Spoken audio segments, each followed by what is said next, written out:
আসসালামু আলাইকুম। আবার আপনাদের সামনে চলে আসলাম একটি মোবাইল দেওয়ার জন্য। এই মোবাইলটা 2000 কোন সালে? 22 সালের স্যার। 2022 সালে ডিসেম্বর মাসে। ডিসেম্বর মাসে মোবাইলটা মিসিং হয়েছে। আপনাদের আজ 23, 24, 25 3 বছর পরে মোবাইলটা উদ্ধার করছি। আর মোবাইলের মালিক উনি। আমরা কথা না বাড়িয়ে ওনার কাছ থেকে একটু জানার চেষ্টা করি। এতদিন পরে মোবাইল পাওয়ার অনুভূতিটা একটু শেয়ার করি আপনাদের কাছে। একটু আপনার পরিচয় দিয়ে এতদিন পর পাওয়ার একটু সবাইকে শেয়ার করুন please। আসসালামু আলাইকুম স্যার। ওয়ালাইকুম আসসালাম। আমি মোহাম্মদ আরাফাত হোসেন। আমার গ্রামের বাড়ি বরিশাল মঠবাড়িয়া থানা।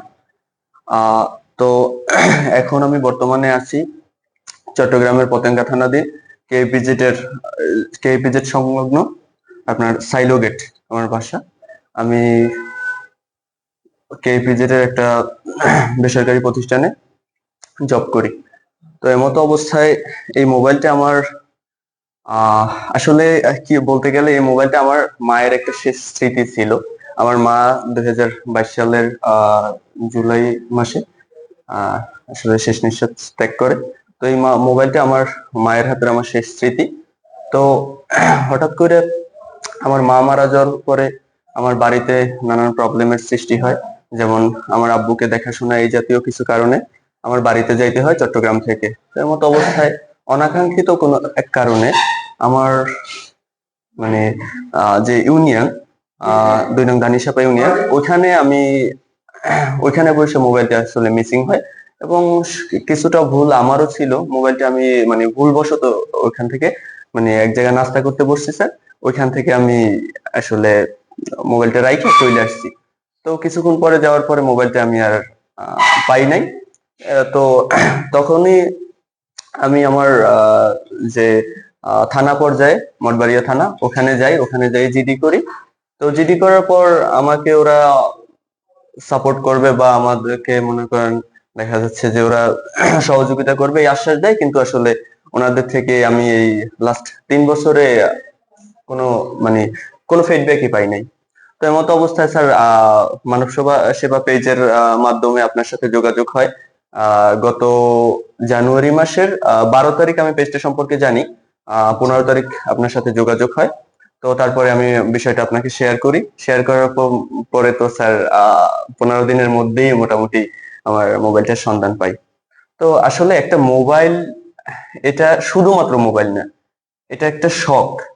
এবং এই মোবাইলটা আসলে হারাইলে শুধু একটা মোবাইল হারায় না এবং কিছু টাকার লস হয় না। এখানে কিছু স্মৃতি থাকে, কিছু যোগাযোগ কন্ট্যাক্ট নাম্বার থাকে। তো এই জাতীয় আসলে সবকিছুই নষ্ট হয়ে যায়। তো এমতো অবস্থায় আমি আসলে কতটা খুশি, আসলে এটা সবাই যার মোবাইল হারায়, যার যায় স্যার সে বুঝে আসলে আহ কষ্টটা কি। তো এই মতো অবস্থায় আমি মোবাইলটা পাই যে স্যার কতটা খুশি, এটা আসলে আমি বাসায় বোঝাতে পারবো না। তো আরেকটা বিষয়, স্যারকে ধন্যবাদ দিলেই আসলে আমার ধন্যবাদ যদি দিই সেটা আসলে কম হয়ে যাবে। আরেকটা বিষয় হচ্ছে যে এই ক্যামেরার পিছনেও অনেকেই আসলে এই মোবাইল উদ্ধার করার জন্য অনেক পরিশ্রম করে, তাদেরকেও ধন্যবাদ জানাচ্ছি। আরেকটা বিষয় হচ্ছে আসলে বর্তমানে যদি কারো এই ভিডিওর মাধ্যমে আসলে অনেকের কাছে এই ভিডিওটা পৌঁছাবে, যদি কারো এই মোবাইল হারানো যায় অথবা আসলে আহ কোনো কারণে চুরি হয়ে যায়, মিসিং হয়ে যায়, স্যারের একটা পেজ আছে মানব সেবা পেজ। তো ওখানে স্যারের কন্ট্যাক্ট নাম্বার আছে অথবা স্যারের সাথে যোগাযোগ করার ব্যবস্থা আছে। এবং স্যার এখন বর্তমানে, স্যার এটা তো পতেঙ্গা মডেল থানা। পতেঙ্গা মডেল থানায় আছে।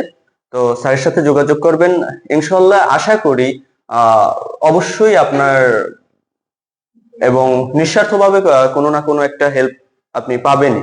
এবং স্যার যথেষ্ট ভালো এবং এখানে যারা আছে সবাই আমাকে যথেষ্ট হেল্প করছে। তো এমতো অবস্থায় আসলে আমি স্যার কিছুটা নার্ভাস হয়ে গেছি যে এতদিন পরে এই মোবাইলটা আসলে আমি ফিরে পাবো আমি কখনো কল্পনাও করি নাই। তো সর্বোপরি স্যারকে অসংখ্য ধন্যবাদ। এবং এভাবে আসলে আমাদেরকে যে হেল্পটা করছেন এবং আহ, সবাইকে এইভাবে স্যার হেল্প করার চেষ্টা করবেন ধন্যবাদ। ইনশাআল্লাহ। আপনাদের যারা মোবাইল, আমরা তো এখন ডিজিটাল যুগ, অনলাইনের যুগ, আমরা সবাই মোবাইল ছাড়া কোনো কিছু কল্পনা করা যায় না। আপনাদের যারা মোবাইল ব্যবহার করেন অবশ্যই আপনাদের মোবাইলটা আপনারা আপনাদের মতো করে একটু চেষ্টা করবেন সেভ রাখার জন্য।